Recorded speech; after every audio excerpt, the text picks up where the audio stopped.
के आगवा ए बाबा सावन गीत वीडियो आई सीधा।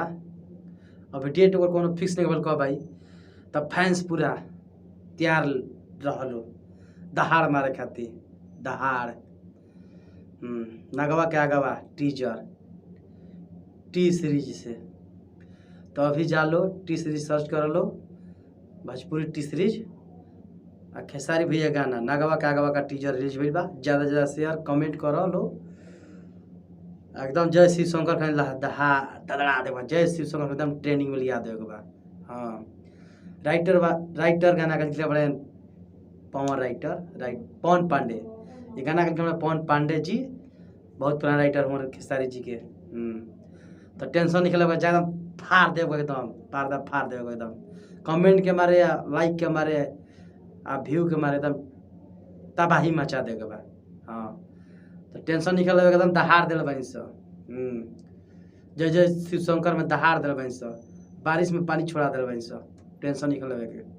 हाँ तो रो सब जान लो आ कमेंट अथी कल ना भूली लो, लाइक कल आ शेयर कल। टी सीरीज से खेसारी भैया गाना के टीजर बोलबम वीडियो नगवा के आगवा ए बाबा।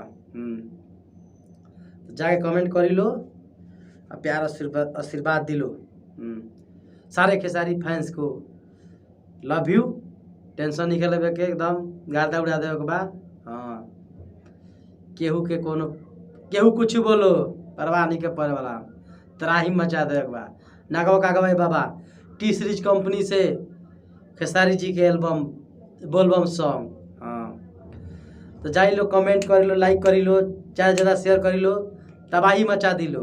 हाँ सारे भनुआ फैंस को मालूम चल जाए खेसारी भैया के और सॉन्ग के टीजर आ गई बा। हाँ तो बाय बाय। आ जे पहला बार हमारा चैनल पे आइल बा हमारे चैनल के सब्सक्राइब करी आ शेयर करी आ बेल आइकन दबाई। जे हमारे चैनल पर नया आइल बा तब चैनल के सब्सक्राइब कर ली आ बेल आइकन रूरा। हमारे चैनल पर गलती से अगर आ गई बनी तो चैनल के हमारा सब्सक्राइब कर ली और बेल आइकन दबा के शेयर कर दी। यह हमारा गुहार बा। हाँ चलिए खेसारी फैंस के लिए बाय बाय। फिर आए मिलेगा अगला वीडियो बहुत जस्ट।